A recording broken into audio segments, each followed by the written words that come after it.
Welcome, Trinidad and Tobago, to our News 4 report, a product of the Government Information Services Limited and the Ministry of Communications. I am Gregory McBurney. Let's take a look at the headlines.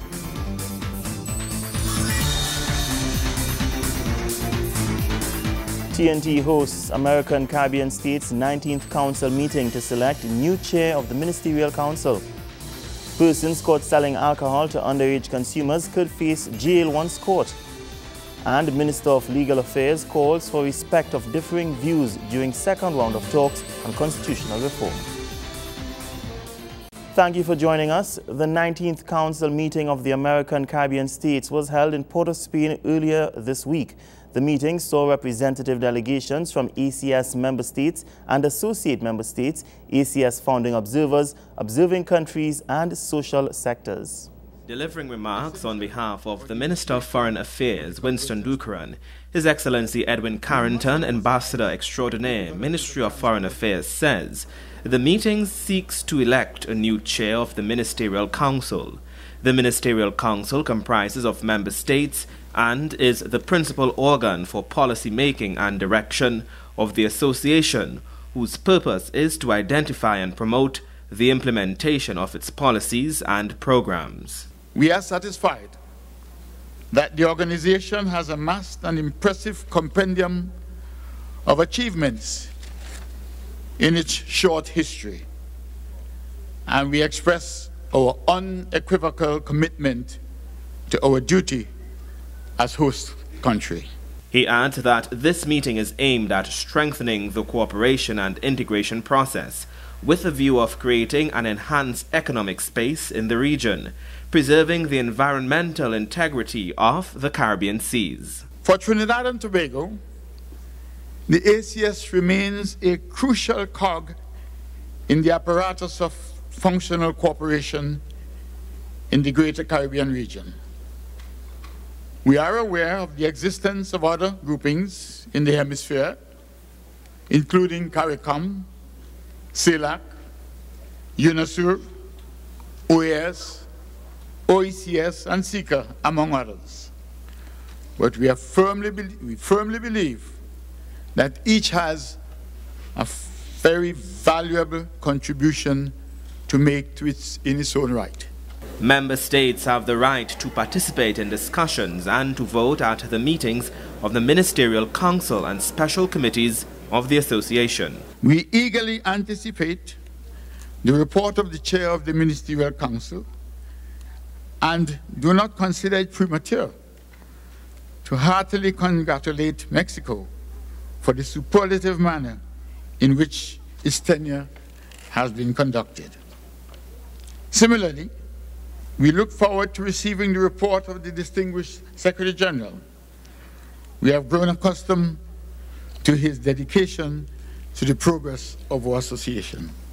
Among meeting objectives outlined on the agenda for the 19th Ordinary Meeting of the Ministerial Council of the ACS are the reports of the Secretary General and the Chair of the Ministerial Council on last year's periods 2012 to 2013. Discussions will also be held regarding the hosting of the 6th Summit of Heads and States of Government carded for April of this year in Mexico.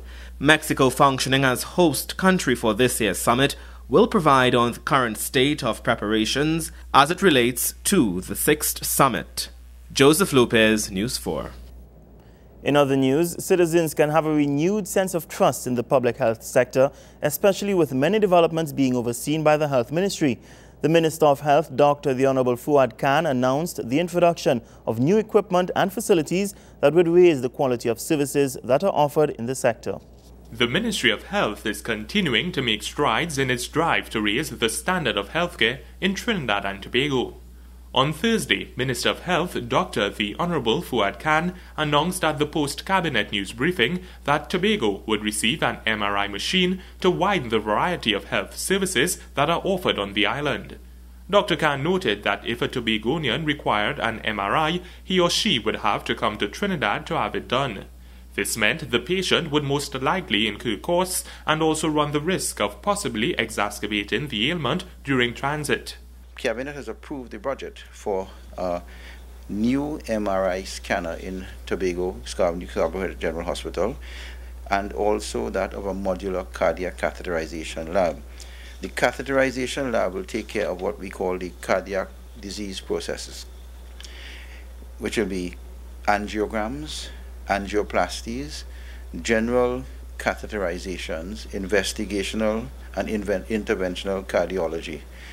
The Honourable Minister said the lab would be a precursor to the CABG or coronary artery bypass graft surgery. He stated that the cardiac lab would be a standalone centre and would be located next to the surgical and intensive care ward, which has been designated for patient activities. Meanwhile, the MRI will be placed close to the waiting room on the western side of the Scarborough Hospital, having its own patient rooms, utility centres, public washrooms, doctors' offices, administration areas and a patient waiting area. The Honourable Minister of Health also revealed that the National Oncology Centre, which is currently under construction, would receive a gift from a major gas company in Trinidad and Tobago as a means of celebrating its 20th anniversary. Phoenix Park Gas Processor Limited, because of the 20th anniversary, has donated to the Oncology Center and the people of Trinidad and Tobago the unit called the cyclotron unit, as well as a PET, positive emission tomography CT unit, to the Oncology Center. This was an unsolicited gift donation by the Phoenix Park Gas Processors Limited. Their President Eugene Tyre approached the Ministry of Health and indicated that they would have liked to, on their 20th anniversary, donated something to the people of Trinidad and Tobago health-wise. The minister said the cyclotron is a dynamic piece of equipment that produces radiopharmaceuticals. Radiopharmaceuticals are utilized and they are manufactured utilizing the cyclotron lab to such efficiency that they will be used to inject radiopharmaceuticals into the patient themselves, and these radiopharmaceuticals are tagged and they are bound to cancer areas, cancer membrane. That is then picked up by the PET CT scanner as active areas of cancer activity, or if someone has no activity, it will show no activity. In other words, it's being used to diagnose the activity of metastases for cancer, as well as those that are non-active. The minister said this new piece of equipment would serve the CARICOM, as it would be the only one of its kind in the region and assist in preventing the need for unnecessary surgeries. It would be donated by the partner company of Phoenix Gas, General Electric Healthcare, and would be installed while the Oncology Centre is being built. Nikolai Edwards, News 4. When we return, the government introduces farming to East Port of Spain.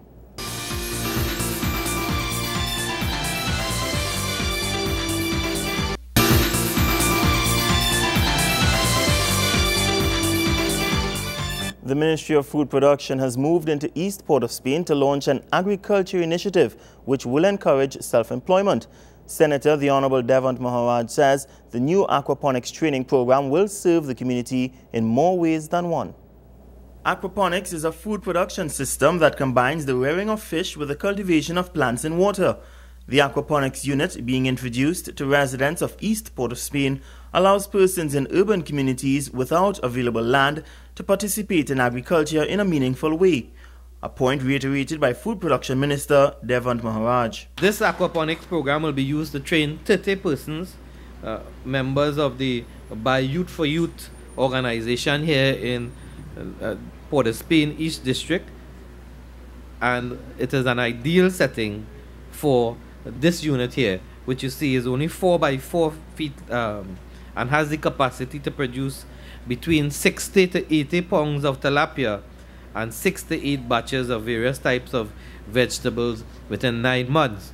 The ability to produce this significant amount of tilapia in such a small space and time proves that you do not need large expanse of land in agriculture for it to be viable for those living in urban settings. Although the aquaponics program is geared towards ensuring sustainable food production, Minister Maharaj believes it can also assist in instilling a sense of entrepreneurship. For 2013, over 250 persons were trained in a variety of agricultural programs, including but not limited to aquaponics. And these persons are now self-empowered, employable, and able to engage on their own in micro businesses rather than seeking employment and become an employee. Over the past few months, the Ministry of Food Production has been able to successfully engage in similar operations of aquaponics trainings in various communities, including Marabella and La Romaine. And feedback from those communities is that this effort has been a tremendous success in those areas. Isn't that right, Bibi? In fact, people have been already reaping financial rewards from the tilapia fish in that area. In addition to the remarkable amount of income which can be earned by the unit, Minister Maraj says the unit also produces something else, which is remarkable in itself and must be noted. 60 to 80 pounds of tilapia is something not to be discounted. It is not a small amount in terms of the value that it could yield to the farmer. And you have to get your mind to accept that here in Harp Place you now have farmers. At least 30 of them will be trained. A term, a farmer and Harp Place are normally not associated closely together. But I want to tell you, and you laugh at that, but that is true, a reality now. The Food Production Minister is urging the potential farmers from Harp Place to take advantage of the training, as proper use of the units can see farmers produce at least anywhere between $900 and $2,400 in fish. Tilapia, I'm told by the task force, the unfilleted tilapia sells about $15 a pound, $15 to $20 a pound. And the filleted version sells between $25 to $30 a pound. So imagine you are producing close to 100 pounds of tilapia. Work out the math here. See what kind of benefits, financial benefits you could reap out of that. And if you have 30 of you all in one area forming a cooperative, obviously the benefits continue to rise. And this presents a tremendous opportunity for a small cooperative in this area if you take that challenge to get it going. And I urge you all, do not let the opportunity pass you by. Persons caught selling alcohol to minors on more than one occasion will soon face jail time. The assurance comes from Attorney General Senator the Honorable Anand Ramlogan, who made the statement in Senate earlier this week. Attorney General Anand Ramlogan acknowledges that alcohol consumption by minors is a growing problem throughout Trinidad and Tobago. He made this concession during debate on the Miscellaneous Provisions Licensing Committee Bill 2014. The Attorney General insists, however, that the government will not stand idly by and allow this problem to grow. We do in fact take on board that this is a problem in our society, and one which we feel must be addressed with a very firm hand. And we think that the legislature has a responsibility to send a very strong, a very powerful and a very definite message to people who sell alcohol to minors. He says the government's actions on this matter are harsh, but only because it is necessary. We are not only going to increase the fine, but we are going to in fact insert 2 jail terms. Because if you sell liquor to a minor, on the first time you get caught, we are increasing the present fine from $2,000 to $7,500. That's for the first time offense, 1 strike. 2 strikes, we are increasing it from $5,000 to $10,000 and a term of imprisonment for 1 year. 3 strikes, we increase the fine from $7,500, we double it to $15,000 and to a term of imprisonment of 2 years. So that if on the first occasion, when you get 1 strike and you're out, if after that you don't know to ask people children for their ID card before you sell them alcohol, well then you will pay the price. You will pay the price, and no one should have sympathy for you. The Attorney General is scolding those who make minors believe it is okay to consume alcohol at such a young age, and encourages young people in particular to take the correct stance. Because alcohol can have a very deleterious, a very destructive effect on a young person, and it is being gently introduced as part of our social culture. Because it is no longer cool to not take a drink. We must not be afraid to say that this is our position and this is our personal stance on these matters. It is not something that should be swept under the carpet as if you're ashamed to say that you don't drink. You should be proud to say it. After the break.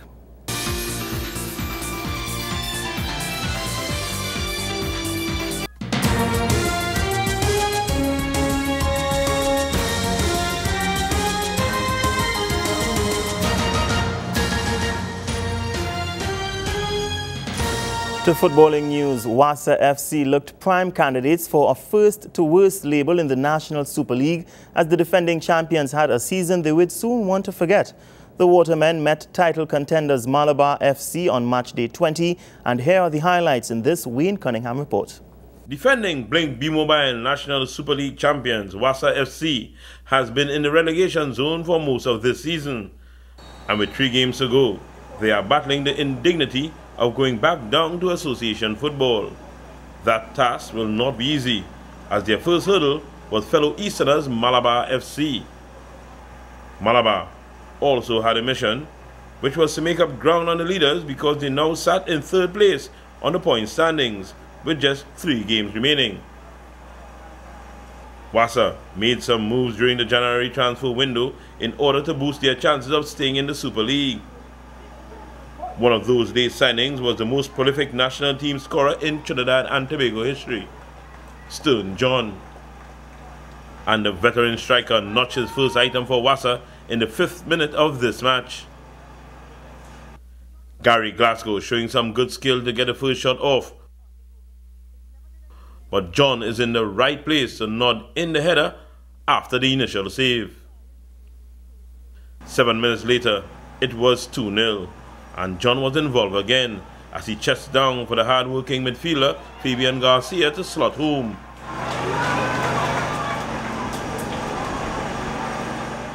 John drawing the attention of 2 defenders to leave Garcia free to pick his spot and beat the onrushing keeper.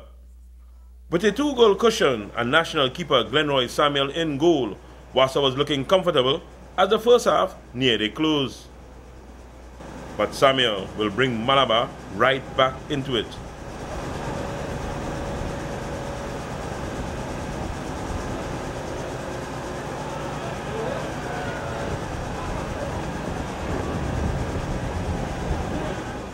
As he lets a speculative shot from Hayden Tinto slip from his grasp to make it 2-1 at half-time. Malabar did get close to the goal on a couple of occasions, but some good defending saved Wassa.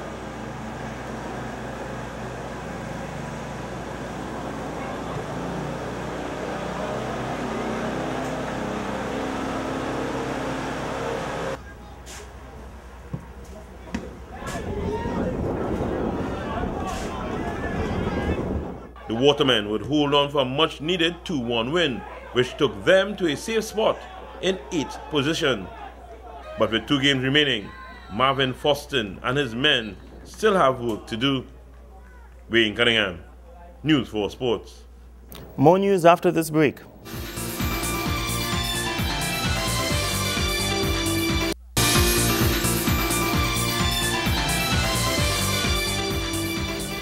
The Constitutional Reform Commission now has 2 public consultations under its belt as it continues on its 2nd round of public consultations on constitutional reform. This 2nd and final round of consultations will shape the document that goes before the Parliament to be debated.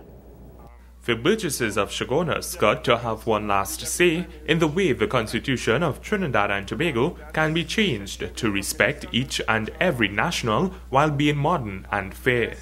On Thursday, the Constitutional Reform Commission moved into the Central Borough to host a public consultation on constitutional reform, now in its 2nd round. The Honourable Minister of Legal Affairs explained the reason for the 2nd round of consultations that are guided by the Constitutional Reform Report. As we proceed in this final round, it really is to get the authority of the people to really bring a final work product that will go to the Parliament for drafting. And therefore every contributor in the last round and in this round really goes down in history as having contributed to the new constitution of Trinidad and Tobago. The Honourable Minister noted the differences in opinion recorded during the first round of consultations and called for respect and understanding when it came to the different views that would be presented during the second round. There are many varied views on many different issues, and as he's indicated though, we shall restrict our conversation to what are the issues in the report. But I want to ask you this favor, to appreciate that different points of view are necessary in any democracy, and as strong as you may feel about yours, we have a duty to our brothers and sisters to respect theirs. As I had learned from my father, that the golden rule that every parent should teach their child to do unto others as you have them do unto you, understanding full well that we live in a very small space where we may disagree, but we should never be disagreeable. And in that spirit, I think we've done very well in the consultations. And I imagine in Chaguanas, the warmest part of Trinidad, the heartland of Trinidad, we would expect to see more of that. As the Commission leaves the Chaguanas Borough Corporation, it makes its way to the Signal Hill Secondary School, Tobago, where the series of consultations are expected to continue on Monday, February 17th. Then on Wednesday, February 19th, at Paria Suites Hotel and Conference Center, San Fernando, the final public consultation will take place. The draft report was widely distributed via the 3 daily newspapers as well as on the Commission's website, www.reformtheconstitution.com. The Commission is hopeful that the document would be read and digested and that stakeholders would now come forward to share their views on the recommendations contained therein. Nikolai Edwards, News 4. Customers of the Water and Sewage Authority of Trinidad and Tobago, WASA, who live in northeast Trinidad, serviced by the Hollis Reservoir, are being advised of a disruption in their supply on Sunday, February 16, 2014. This will occur between 7 a.m. and 7 p.m. Areas to be affected include KP Lands, La Plata, Silica Sands, Cocoreed Road from Broadway to Henry Road, O'Meara Road from Priority Bus Route to Newtown's Boulevard, the town of Arima from the Priority Bus Route to Broadway, Arima Old Road from King Street to Cleaver Road, Malabar Phase 2, Samaru Village, Darwell Gardens, Galaxy Gardens, Mausica Road, Pine Haven Development, La Resource North, Bonnet Gardens, Bonnet West, Lopino Road, and Aruca. The authority apologizes for the inconvenience caused but wishes to thank customers for their patience and understanding. Well, that's it for this edition of our News 4 report, a product of the Government Information Services and the Ministry of Communications. I am Gregory McBurney. Thank you for joining us.